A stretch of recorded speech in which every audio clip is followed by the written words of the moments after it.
Hey guys, welcome back to Metal Mondays with Maiden. Today we're going to feature three epic recordings you may or may not be familiar with, although if you are a heavy metal fan, you're familiar with these recordings. Let's go ahead and talk about this first. This is Motörhead or Gasmatron. This was issued on the Viper label in Canada, which was a small metal label owned by Attic. And here's the actual logo label. It's pretty cool. And it was distributed by GWR in the US.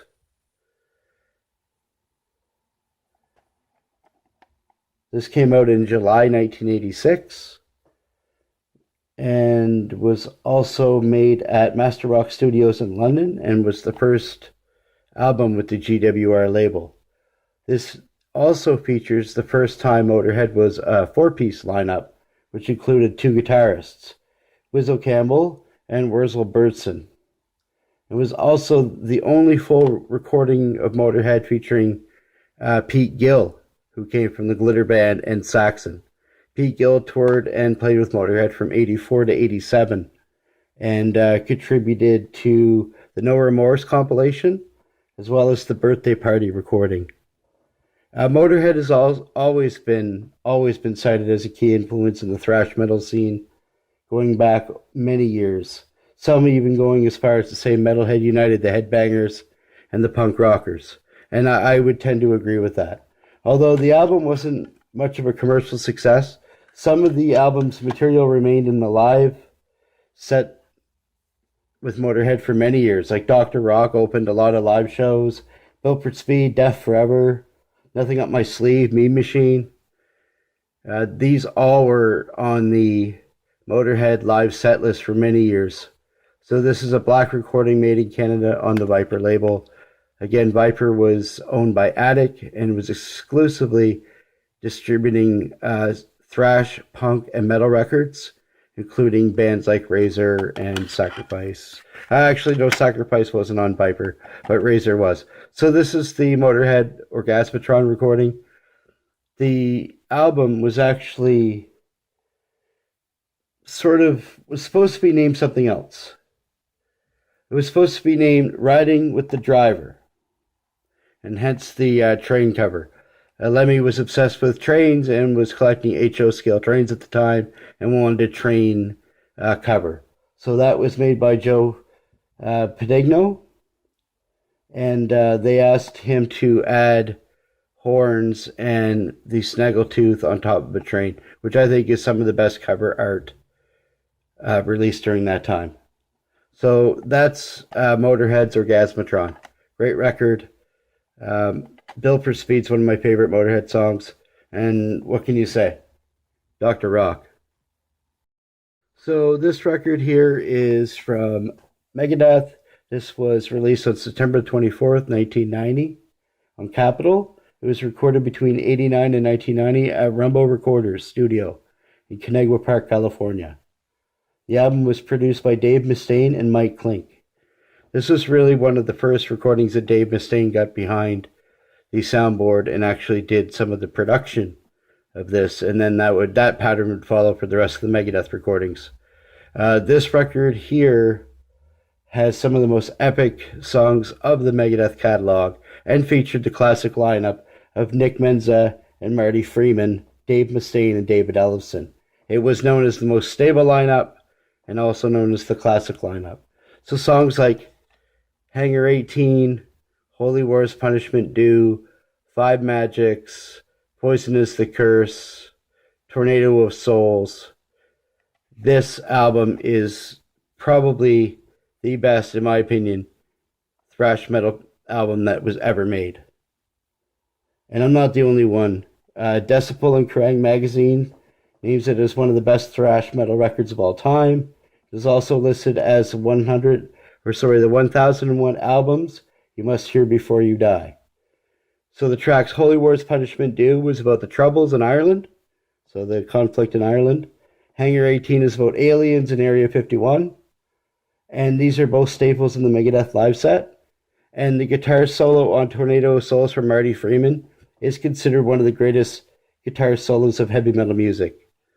So let's go ahead and take a look at this. This is the Canadian Capitol pressing of the cassette. It is an original. It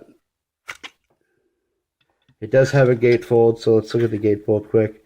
There's the classic lineup: Dave Mustaine, Marty Freeman, David Ellefson, and Nick Menza. Nick Menza died on stage playing with his band a few years ago. Rest in peace, Nick Menza. Marty Freeman recently reunited with Dave Mustaine, and he played in Japan at a Megadeth show, and he played Tornado of Souls, so that's the shell. And let's take a look at the artwork quickly. So the artwork was created by Ed Repka, who created Vic Rattlehead, which isn't a surprise. And this depicts Vic Rattlehead actually in Hangar 18, looking at aliens. And it has some of the world leaders of the time, notably Mikhail Gorbachev for the Russians and George H.W. Bush for the U.S. government, which is kind of provocative at the time.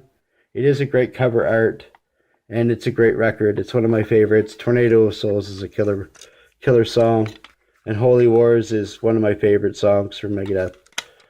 So that's the Megadeth Rest in Peace record. Again, if you don't have it, you should have it. And if you haven't listened to it in a while, dig it out, have a listen. It's great. Back here. So next up we have Black Sabbath Volume 4. Volume 4 is the fourth album from Black Sabbath. Go figure. It was released in September 1972. It was recorded at the record plant in LA in May of 72. It was the first album to feature Tony Iommi on the production side of the recording. Their manager also had a production credit, but Tony Iommi was the one that produced this album. This album was filled with tons of problems, mostly due to substance abuse. They were really known to be hard on drugs at that point. But it would mark some of the heaviest sounds from the band, and would also feature a pseudo ballad called Changes. We all know that song. It's one of the most famous Black Sabbath songs. Tony Iommi actually learned to play piano, and played the piano and the mellotron on this track, which is cool. The actual working title of this recording was Snowblind, and of course it was an obvious reference there.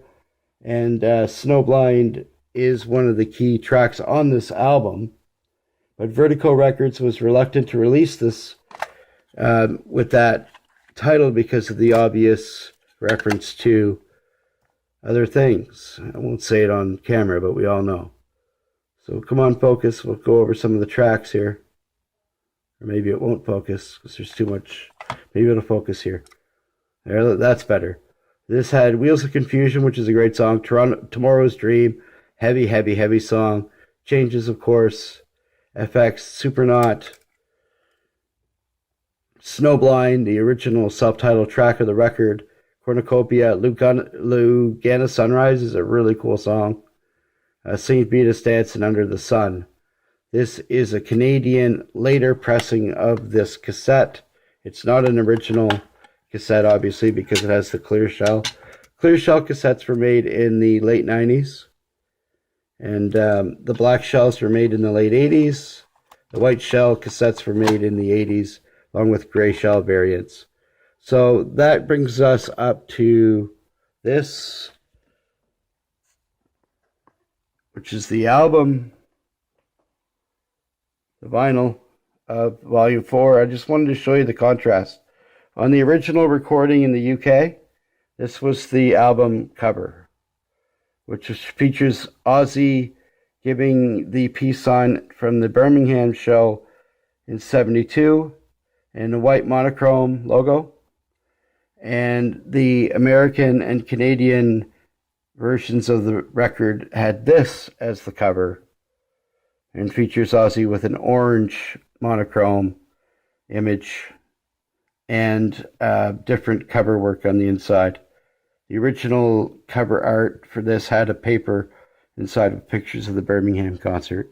But this was the vinyl record here. So I figured I'd show that because I haven't shown any vinyl on the channel. So that's what we got for this week. Thanks everyone for watching. See y'all next week.